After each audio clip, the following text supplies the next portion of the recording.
everyone, to the latest edition of the Get Up and Go Show. This is Anne Marie of the Art of Healing, and today, finally, I am so pleased to have with me the woman who, through a chance encounter, introduced me to energy, introduced me to Reiki healing, and put me on the path to being who I am today, a light worker, a channel, a healer, and a really happy person. So without further ado, I welcome to the show, Melissa Paone-Somma. Welcome, Melissa, to the Get Up and Go Show. Thank you so much. I'm so excited to be here. I love your shows. Oh, that's so awesome. So in your intro, I said that through a chance encounter with you, you have set me on my path as a light worker. Wow. So why don't you first tell us who you are, you magnificent, beautiful creature that you are. And I want you to also talk about our chance encounter, because you do so well. All right. Well, you know, what's interesting is we kind of all did this journey together, if you think about it, because when we met, what I do now did not exist. Okay.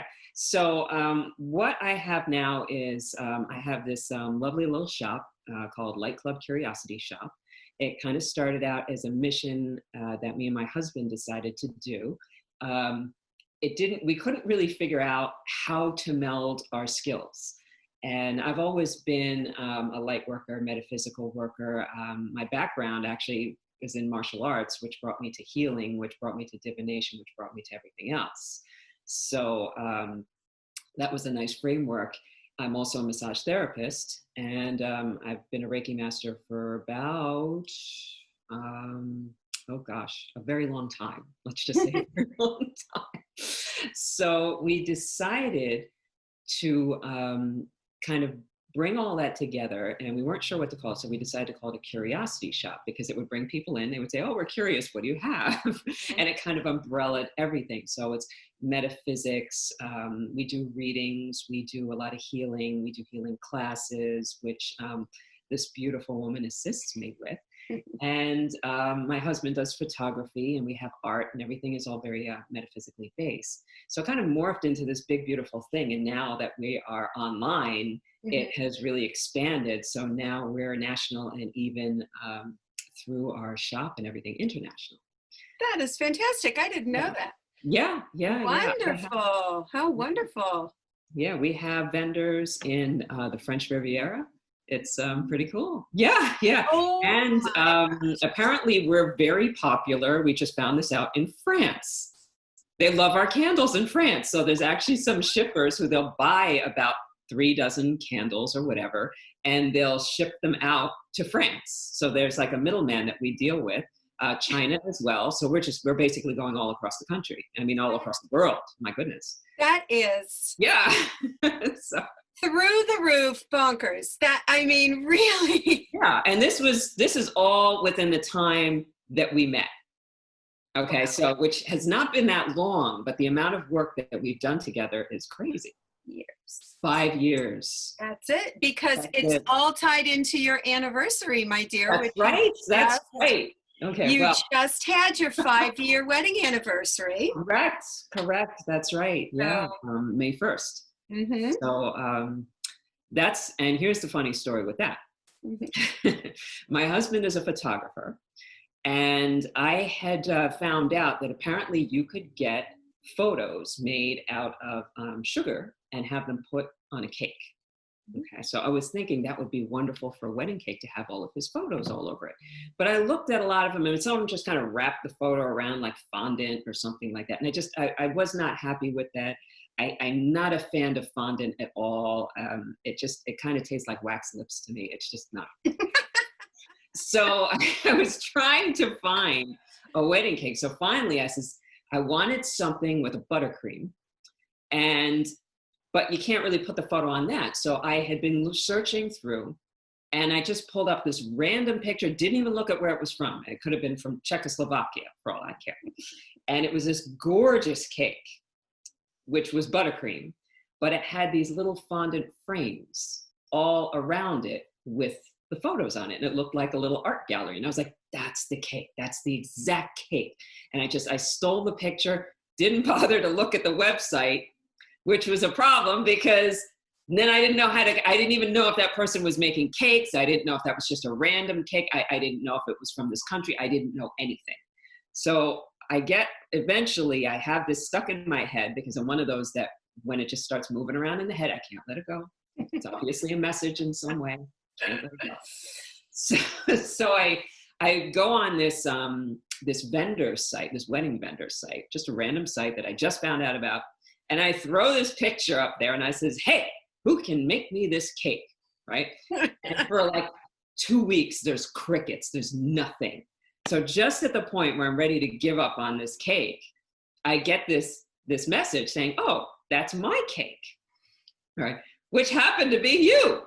So, and here's the clincher, okay, is not only does the person who actually made the cake, not somebody who could copy the cake, somebody who actually made the cake lived about 2 miles from my house. Yeah.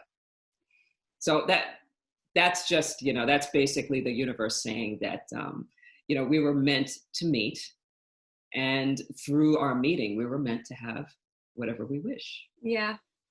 Mm-hmm. Really. It was truly beautiful. For a lot of you, for most of you who have been following me over these couple of years, there was a point in my life where I had basically lost everything.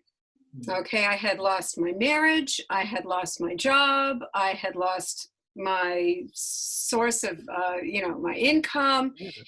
But because I am the creative person that I am, I reinvented myself in as many ways as I possibly could. And one of the skills that I had acquired over my life was making fancy cakes. And this was just at the beginning of the whole Cake Boss boom, the whole, Charm City Cakes, all that upswing was when I started out making my little cakes. And that is how I met this divine creature, was because, that's how that worked. So her husband is the most beautiful man, which is another show in terms of manifesting a spouse, which we should do that. Yes. That should be another show. That's a very interesting story. That's a very interesting story.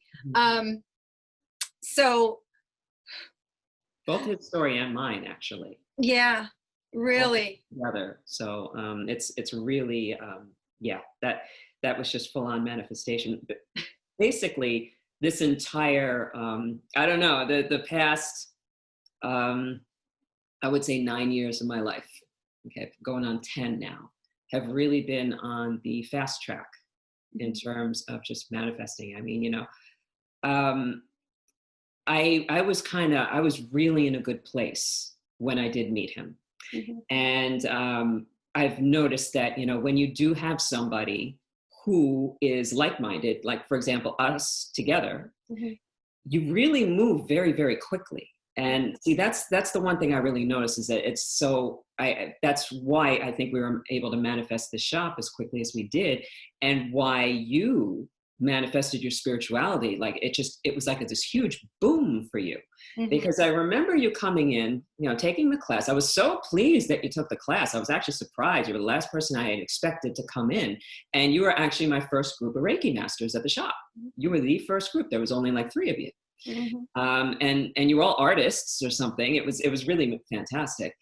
And I noticed that your particular brand of Reiki really kind of spoke to me. Like, you would watch the way I would move and the way I would posture, and you were really like on top of it. And you also had a way of like melding it very nicely with the spirituality that you already had, because we both have a very strong Catholic background. Yeah. and it melds so beautifully. And and you just kind of turned it into this kind of more like a gorgeous prayer.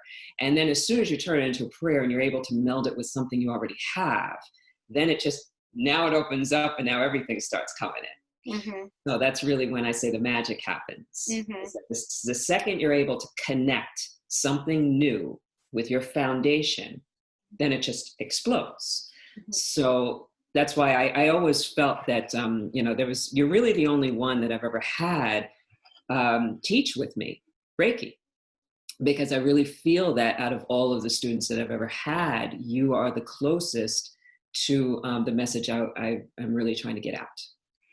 And I have to say, when I first met you, it was when I was still kind of going in the beginning part of my awakening process, and I was involved in this ghost group. I think I wasn't I? Yeah, I think I already was with them. Yeah, you were telling me for a while to. Yeah. So it's kind of like towards the middle part of my association with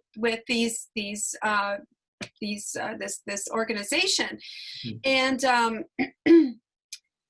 so you entered my life in a time where I was seeking community.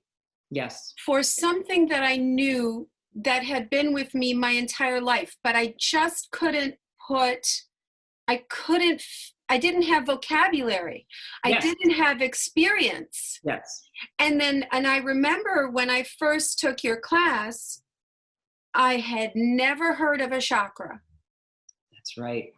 I had no concept of energy, no concept of anything. Really, I was still quite into my Catholic tradition. Right. But oddly enough, when I did learn about it, it just like made so much sense. Oh, yeah. Yeah.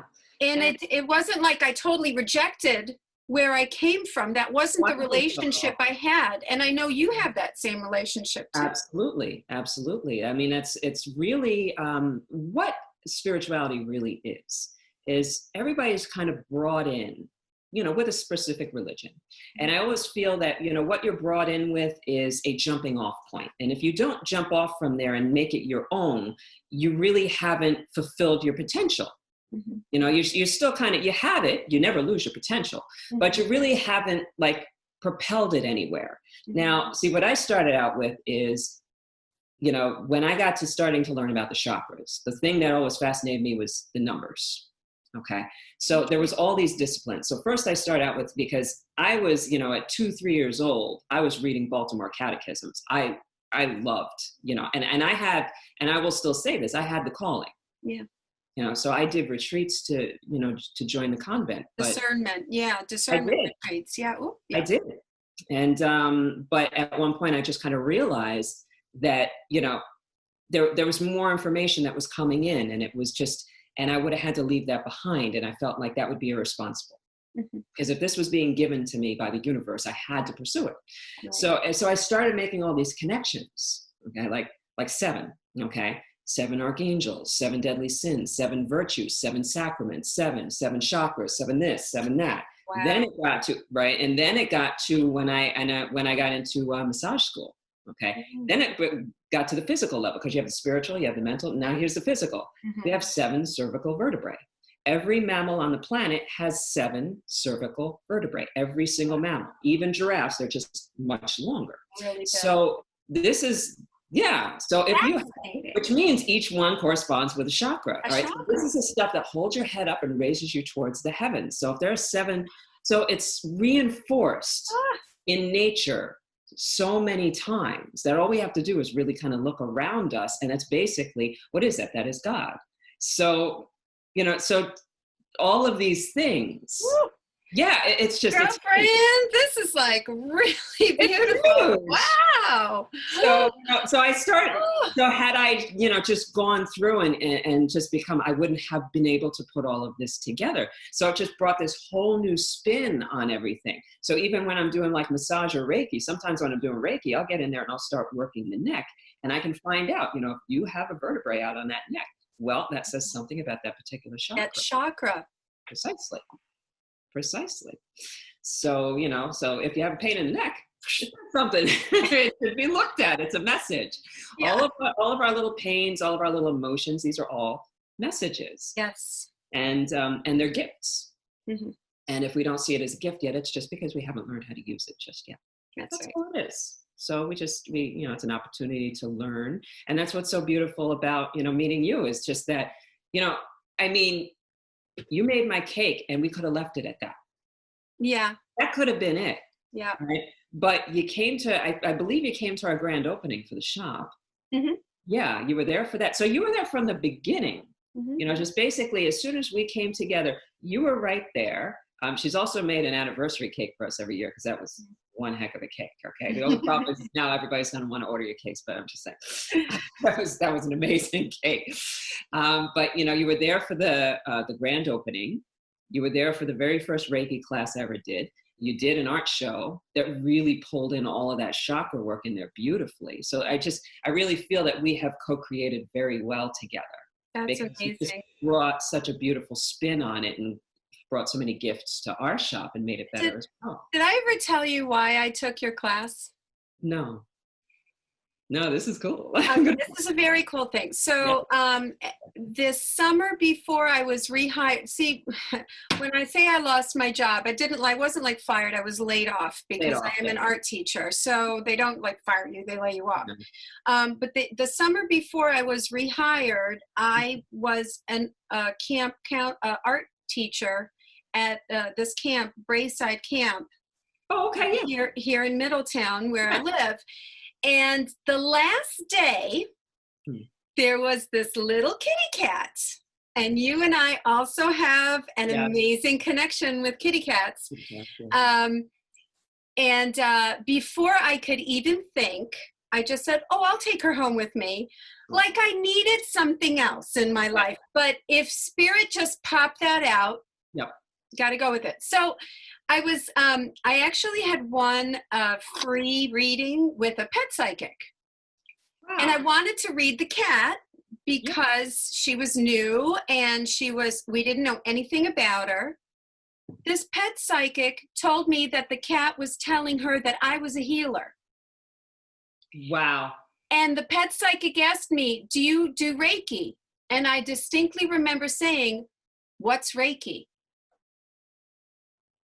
And within a week, you posted your class. That's how it works. And that's how it works. That's exactly how it works. I'm getting goosebumps totally thinking about it, because that's exactly how it works. And well, oh my goodness. So and what's fast forward is tomorrow I am doing a class in connecting with animals, animal magic. And how they bring you messages. So you just brought this up. And it's just like, it's amazing, because my cat has to be present in every session that I do, right? And even when I do attunements for the students, she has to walk in there. And she hasn't quit that, even though we are all, online now. Mm-hmm. She is sitting right next to me when I'm doing the online attunement. So she's always there. And it's interesting because cats have a very special connection with spirit. So they kind of bring us those messages. Mm-hmm. So that's perfect. And, of course, dogs, they bring us love. Oh, yeah. But the cats are messengers from spirit. Wow. So, yeah. That's such a great story. And it's just, but it also says a lot about you that you were willing to listen. I think so. I think I was at the point in my life where I began searching and searching and searching. And I think we all go through that when we're at this point where nothing makes sense, and you just know in your heart of hearts that there must be something else. And then once you consciously make that choice, mm-hmm. to say there has to be something else, bring me more things, that's when everything will start thrown in your path. Absolutely. So it's just so beautiful. You obviously, this interview, the theme is manifestation, whether or not we knew it, but I'm picking up on that. Obviously, I'm totally picking up on that. and the most beautiful manifestation story is about your home. Oh my goodness. So can you please share with us? Oh yeah, I love talking about my home. Yeah. I know you do. And it is an amazing, beautiful, Okay. beautiful home. I will censor what my husband said in the beginning because there's a little bit of that in it. So It's all right. This is the divine feminine talking. We can leave the divine masculine for another day. that's good. Okay. So anyway, when we first opened up our shop, okay, which is also just an amazing manifestation because we basically rented the shop about a month before we moved into our new apartment. Okay, we had been married for maybe not even 6 months, 4 or 5 months. And we moved into an apartment and we had been in Sugarloaf for the fall festival. And while we were there was this nice little art gallery off to the side. It was right across from the church and everything. Beautiful little spot. And we had been to Salem the week before, and we were going in and out all the shops and all the metaphysical, and they have the angel shop. They have everything there. And I kept saying, I like this, but it needs this. I like this, but it needs this. And it was always just something. And we kept talking about it. And we're like, well, we should do something that has this and has this. And we were pointing to it. We were right around it. We were picking out everything we liked and everything. And I found a place that was called like a curiosity shop. And I said, see, that's a good name, because you can throw curiosity shop in there. And then that means you could do pretty much anything. There's really no rules with that. So we had the whole thing basically in our minds 2 weeks before we went to Sugarloaf. And as we're walking around Sugarloaf, we go into this little gallery. And the way it was set up was just perfect because it was this long room in the front. Then it had a square room in the back. And then it had like this little office off to the side. And I was looking at it and I was like, oh, wow, Sugarloaf, right on the main drag. I said, see, this is perfect. You could do like a shop in the front. And in the back, you could do readings and have an art gallery in there. And then this little room here would be the healing room, set up perfectly. And then they had a whole room off to the side for storage and everything. And I was just looking at this gallery and it was pretty sparse. He had some great art in there, but it was pretty sparse. And we were looking, my husband's looking, and we find out that was the last day the guy was there. Absolute last day. So he says, yeah, you might want to contact the landlord. Here's the number. So my husband takes a picture of it, and we were looking at it and I was all over this place. I wanted it, but I didn't even want to bring it up to my husband because we were in the middle of moving. It was insane. So about a month later, while we're in the apartment, we're still surrounded with boxes. He's going through and he finds this phone number. He decides to call it. And the landlord, very nice, gives us this insane number that we weren't expecting, meaning it was much lower than we were expecting. And I'm just going to say it had a 7 in it. And so I come home from work and my husband's sitting sheepishly on the couch and he says, I did a thing. And I says, what did you do? And he tells me the story, right? Like I called that landlord and I says, how much? And he tells me the number. And I was like, and we looked at each other and like, we got to go. We had no plan. Keep in mind, we had no plan. We had no product. We had nothing. Okay. We just knew that it was like, you can't pass this up. And we just walked all through it. And the thing that I've always noticed is that when you walk through a place and you know where everything's going to go, you've meant to be there. Mm-hmm. Okay, so we ended up renting this place. Well, what happened is after, maybe about a year of being in the shop, it's doing great. We're only there 2 days a week. We live 45 minutes away from the place, so we'd have to drive up and just open it up on weekends. And it was starting to take a toll on me. And I was also just like, I just kept feeling drawn to Sugarloaf. So a few doors down, right in the center of town, there's a house that goes up for sale with 2 shops in the front. And I'm looking at this shop and I'm looking at the shop and I want this house bad. I just looked at it and I was like, that's my house. That's my house. And the crazy thing is that if I looked at it, I could see the inside of it. So it was like beyond like walking in and knowing where everything went. I already knew what the house looked like. I could look at it and I knew the bed, I had this bedroom here, you walk through here. I could see it, right? So I knew it was my house, 100% convinced it was my house. Then a neighbor came in, who kind of liked us having the shop there and everything. And she says, You might want to look into buying it before, some of these other places open back up, because then the property value will go up. So I started trying mentioning it to my husband, and he was like, we just moved into this apartment. We haven't even been there a year. F this house, right? Right. And that's what he kept saying it, right? And I was just, okay. But I'd walk by it, I'd look at it. If there was like a little flower growing, I'd pick it, take it home, just looking at it. I'd drive by it and I'd look at it just longingly. So finally we went, and this goes on for about 6 months. Okay. Finally, we went on vacation to Cape May. Now, the thing that you need to know about Cape May is that it has more Victorians per square mile than anywhere in the country. Okay? Oh, This was a Victorian house, yeah, okay, yeah. that I wanted.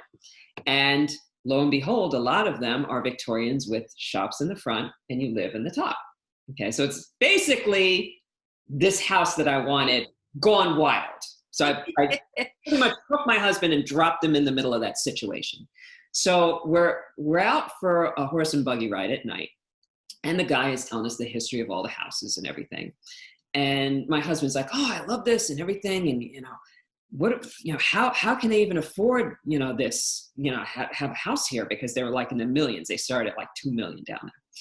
And the guy said, well, all of these people got in before it really started to boom in this area, and they were grandfathered in. So, and I just kind of looked at him. I says, yeah, kind of like Sugarloaf. And he just looked at me, and the wheels finally started to turn. So when we got back, he was willing to look at the house. Okay, now what I didn't tell him is that, being as I assumed it was my house, I had already contacted a broker and already started the process of buying the house myself.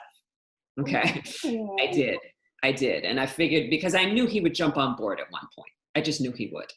It was our house. I saw both of us in the house. I mean, so I didn't tell him that part. I just got him to look at the house. And when we walked through, his jaw just dropped. Wow. Because, we really didn't do too much to the house. I mean, we did a lot to the shops and everything, but the house itself, if you've ever seen the inside of the house, that was like that. It was just perfect. And it was almost painful for me, because I was like, if he says F this house one more time, I'm going to have to kill him in front of this realtor. And then I'll go to jail, So anyway, by the end of it, we got down to the kitchen, and I'll never forget, we're just standing there. So the realtor goes, so what do you think? And he goes, what's the next step? We're going to buy it. Right. He just said it. And then the realtor's like, well, you need like a broker or something. And I was like, well, I just happen to have one. Oh. Now, here's the thing. This is where it got interesting. Okay. We're willing to buy this house. We didn't really have good credit. 6 people tried to buy the house before us, and were all turned down. Financial part didn't go through. We realized that it was the first house we were buying, and we were eligible for an FHA loan, okay, where you only had to put down like a small percentage, okay, which is helpful, right? However, the chances of a mixed use house, because this was, it would be a business in our home, of getting an FHA loan are very, very minimal. And they told us from the beginning, like the broker that we had, he said it had never been done with the bank that he was working with. Okay. I had already seen the house being mine. I said, okay, that's fine. I said, let's just go through the process. And they kept warning us, if you pay for the inspection, all of this stuff, and it doesn't go through, you've lost that money. You can't get it back. Okay. And also for a commercial property, it's double. So, we paid, like, for example, we paid thousands for our inspection. Wow. We paid, it was a lot. It's a lot of money. Investment. We didn't necessarily have. But the magic number was 6 people tried to buy it before me. And you were number 7. Okay. Wow. And I am the woman of 7s. Oh God. I mean, the address is 1397. So, I mean, come on, all right, there's a 7 in there. Okay, so there's a 1, there's a 13, which has always been my lucky number, because I'm born on the 31st. It's just a 13 flipped. 9, 3 times 3, so that's Trinity. And then a 7. Okay, so I'm looking at it, I was like, this is my house. I'm sorry. So we went through each step, little by little. And we just kept like kind of putting out the energy, saying we were going to get it. Instead of trying to say, let's get the house, we're like, let's pass the inspection. Let's do this. Let's, the the estimate, this, and we just asked for one thing at a time. I was going, we went and underneath the for sale sign, we buried a St. Joseph upside down. We did all that. I went at night. Got to cross all your T's and dot all your I's. Some dirt from the property, just kind of sprinkled it, did a prayer under a full moon, just anything I could think of, basically. And every night we had a routine that when we left the shop, we would drive past the house and look at it. Mm-hmm. So it was just a routine every single time. So this goes on, and it took us, it's about a 4-month process. So each time we just were passing each thing basically by the skin of our teeth. Very, very. And at the end, it came down to, I think it was the, what do they call that? The estimate or something like that. What is that? There's something where they have to do the appraisal. Appraisal. Thank you. I always forget that. Okay. I'm sorry. They had to do the appraisal. Okay. We lived at the time in a very remote area. Nobody knew where it was. It's in Rockland County. It's basically called Jones Point. It's just right out like in Tompkins Cove. It's on this little teeny, like nowhere. Okay. Mm-hmm. So whenever we said we lived in Tompkins Cove, everybody went, huh? We waited and waited for this appraisal. There wasn't anybody eligible to do the appraisal because it had to be somebody who was used to doing mixed use for an FHA. So it took months to find one. We finally find one. On Halloween, the guy's name is Anthony, okay, after my uncle Anthony that just passed like a month before. Whoa. And he's from Tompkins Cove. Get out. So now I'm just laughing. So we came up for the appraisal. And we were just hanging out on Sugarloaf. Yeah, we're just hanging out, right? And the guy is like looking over the thing, and he comes out, and this is where it gets really cool. He looks at the shop. Now, the thing about a mixed-use house is in order for it to be eligible for an FHA, 25% or less can be used for business, and that's it. So you got to go over the square footage of the house and everything. And so we were sweating this. So he goes through the shop, the big shop part. He goes, okay. Then he comes over to the little shop part. This is where I start to sweat because I was like, I don't know if this is 25% or 30. So he looks around and then he looks at me and goes, well, this part has no bathroom. So that means it's not for business use, right? Like that. And I was like, right. So the next thing, so he appraises it, and it had to be higher than the value of what we were, wanted to buy the house for. And it was $500 more than that amount. That's it. Again, just by the skin of our teeth. Skin of your teeth. Yeah. So finally, at the end, when we found out we had the house, we found out the day after Christmas. Oh. And we signed it like the day before New Year's. So New Year's Eve we spent in the house. And I remember because I had a New Year's Eve party, and you couldn't make it. Yeah, because we were still moving, and we were absolutely exhausted. We were dead. Yeah. But because we had to move twice, we had to move our house, and we had to move.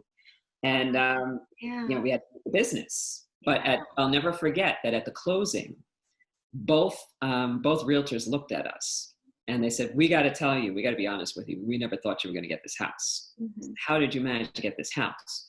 And my husband just looked and says, my wife is magic. Mm-hmm. You had shared with me a beautiful story about this whole part, that you would actually go and ask the house. That was the last thing. Yeah. We were waiting for, there was this part where we were waiting for the water inspection. It was the very last thing. And it was holding off. And at the time that we needed our water inspection for this to go through, because they could turn it down at that last minute. Right. They could just say, okay, it didn't go through. All right. They decided to test all of the water of all the schools in all the area at the same time. So they said we had to come after that. So I was just getting really, really frustrated. I said, I know this house is mine. Pardon me. I see. Allergies. But anyway, I kept saying, I know this house is mine. What is the holdup?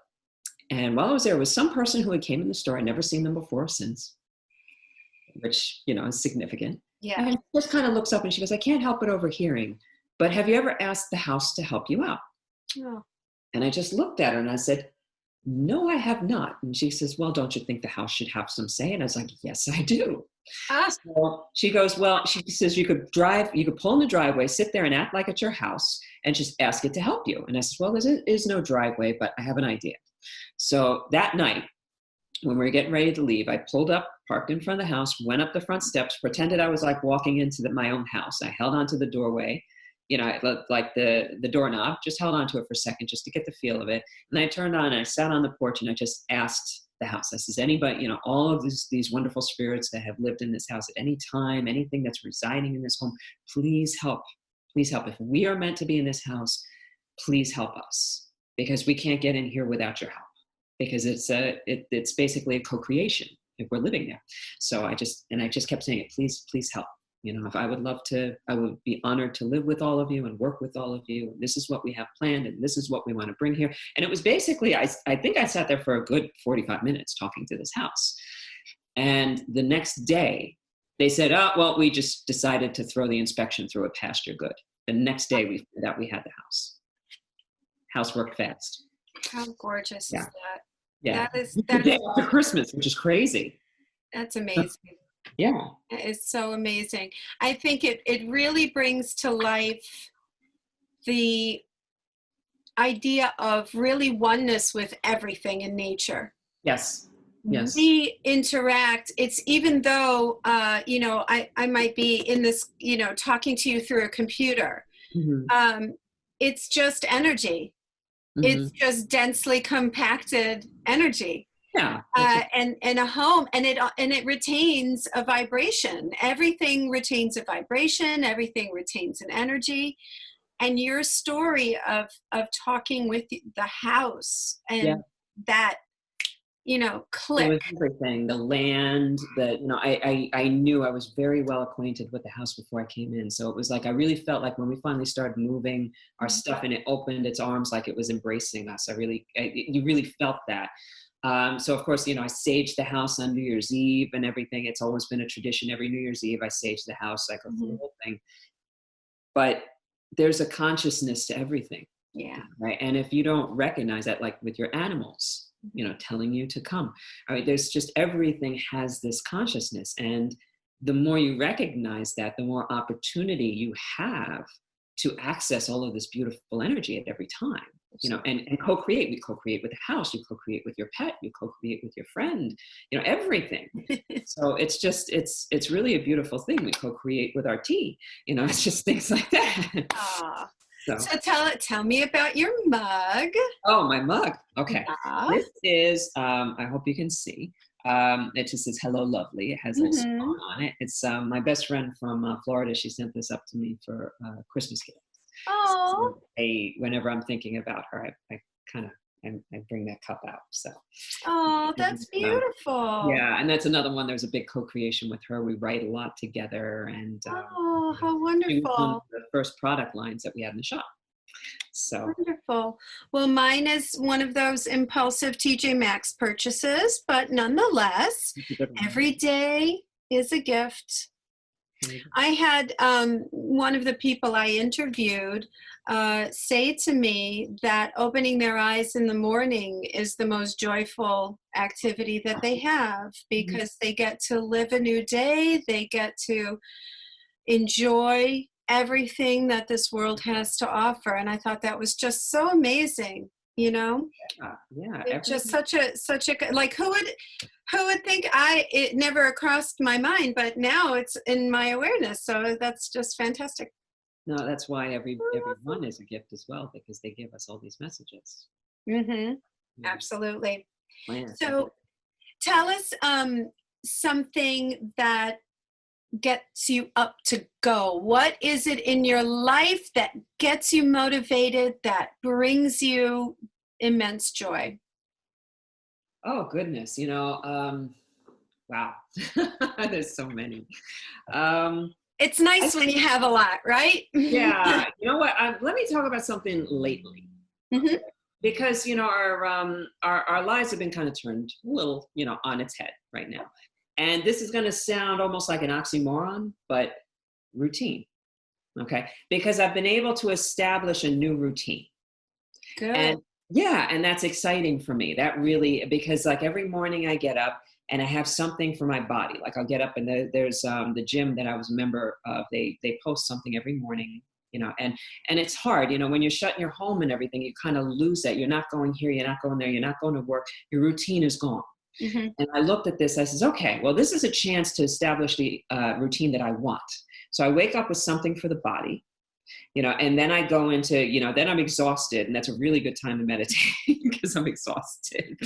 All right. And then after, then I'll take my, after I take my shower and everything, then it's like this time for productive, I'll only go on and do my like readings or, any type of work that I do for the shop and everything after I've done these other things, because that used to take over everything. So now I have this routine where, and I'm also meditating with the Andaras and everything, the Andara crystals, a lot of things. I'm doing a lot more work on different levels than I So used in other words, you put your needs first. and that created my routine. You're doing your self-care first, whereas in this go, go, go, go world that we were in, it was never about us. It was never about our needs. No. So what a gift this can be. Like, what a gift it is in many, many ways. There's always the yin and the yang, and then we choose what we want to focus on. So look at this gift, right? Yeah. And that's basically, so, that's what gets, that's for me, that's a get up and go, because now I've reclaimed my power, and I've shaped my routine to reinforce what's best for me, all right, instead of kind of giving it away. So that's really, I've found this to be, that this was something that, would we have done it if we weren't forced to do so? So there's always a gift in everything. Absolutely. And this has really kind of brought me back to where I was able to oops. Okay. Are you still there? Yeah. Okay. You're fine. I hit a wrong button. Okay. So, but it's really caused me to reprioritize what's truly important. Oh. And that's how we get better. So, yeah. Well, that is just beautiful. What a beautiful close to a beautiful interview with a beautiful woman with a beautiful message. And I just want to thank you. Thank you so much. From this moment to 5 years ago to whatever many lifetimes we have known each other in. Absolutely. And it is just a joy and a pleasure for you to help me along in my journey and support me by coming on this show. Yeah, no, thank you so much. I mean, the one thing that I think about a lot when you were saying, we were meant to meet each other and you were just opening up. And there's that saying that when the student is ready, the teacher will appear. Mm-hmm. But I think that we fill both roles for each other. Oh, wow. Thank you. So I wanted to thank you for both. So. Namaste, my sweet one. Namaste. All right, everyone. Thank you for spending time with us. Thank you for being a part of this magical, wonderful journey that we are all on. And where can people find you? Also, I don't want to forget. Yes, I have. If you go to mylightclub.com, we have a lot of online services where we will do, I'll do readings, distance healings. I've even done spiritual coaching, a lot of things like that. And we have a video library on there. So you can watch a lot of distance healing videos. You can also, if you look up Light Club Curiosity Shop on Facebook, we do 3 live videos a week at 7 o'clock, because it's my 7s. And so on Mondays, we do a magical meditation to kind of set your intention for the week. Wednesday, we always do distance healing. And then Friday, it's kind of fun. It's like a free-for-all. We just, we do a lot of question and answer and just kind of interact with our community. So just look up anywhere where you do a search on Light Club Curiosity Shop, you will find us. Well, I will have all the links below in the description of this video. So thank you everyone again. Thank you, Melissa. Mwah, I love you. Thank you for walking with us on this journey, and please like, subscribe, and share if you are so inclined to do. And I hope you found something that will make you get up and go. Thanks again. Bye-bye.